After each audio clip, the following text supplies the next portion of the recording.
take a look to what's on deck out there at the Spa this weekend.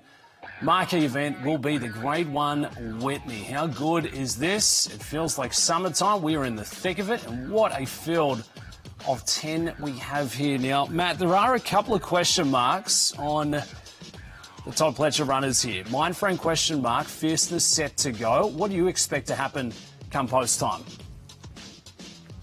Well, if Fierceness does indeed go, everything I've read in the daily racing form and seen published, the one Mindframe won't be going. He was basically the backup just in case Fierceness wasn't ready. It sounds like he is ready to fire his best shot.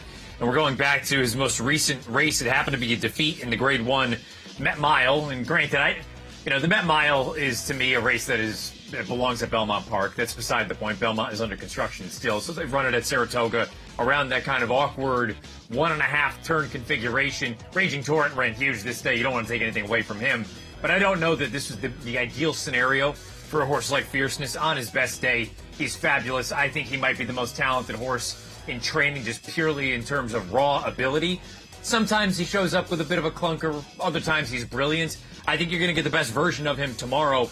I think, unfortunately for him, the tables might be turned a little bit just in the way the race unfolds, specifically for his main contemporary, his main counterpart, that being Sierra Leone, who's a drop-out-the-back one-run closer. He's got some help tomorrow, Dubs. Contrary thinking at 50-1 in the morning line, his only job is to set the pace for this horse, the big horse. And we know what happens when Sierra Leone gets a little bit of pace to run at. He comes with a wicked finish. He ran very well in the Stephen Foster. Couldn't quite get there to run down Mindframe. But, Dubs, you go back to the Breeders' Cup Classic last year. The last time he had a wicked pace to run at, all he did was win the biggest race of his career and defeat Fierceness. I am sure the connections are expecting the same thing tomorrow. Contrary thinking, the Aid Big Price expected to be the rabbit of the field, setting the tone early in this one. Matt, you alluded to Sierra Leone, back class in bunches. We saw in the Stephen Foster, it came in for a strong run-up. It certainly projects to get a much better setup on Saturday afternoon in the Whitney. Let's take a look. Rivalry renewed, Rivalry activated on Saturday. In the Jim Dandy Stakes, it was Fierceness who went to get the win. Backed it up in the Travers as well. But it was a little later into the racing season of 2024 where Sierra Leone finally answered the critics by getting the big win on the biggest of stages in the Breeders' Cup Classic, Matt. And look, this is not meant as a knock against the horse, just the reality of the situation. You go through history in North American racing, United States racing specifically, how many of the all-time greats on dirt were closers? You can probably count them on one hand, if that, just simply because that's not a running style that's conducive to success on dirt. Typically, dirt races are won by speed horses or horses with some sort of early foot. So that's why Sierra Leone, while he may be among the most talented horses we've had in the past 5-10 years, just the running style is not going to necessarily yield a ton of victories. You'll have great performances. He's never been off the board in 11 starts, but you'll note that he's only won 4 times, and he's only beaten Grade 1 company on a couple of occasions. It's just simply because he often has too much to do. I think this was sort of the aha moment, or the finally acknowledging that, what the connections say, we need a little bit of help for him to have his best chance. That's why Contrary Thinking is in here to set the table. This is going to be a fantastic race. Quality signed up in bunches.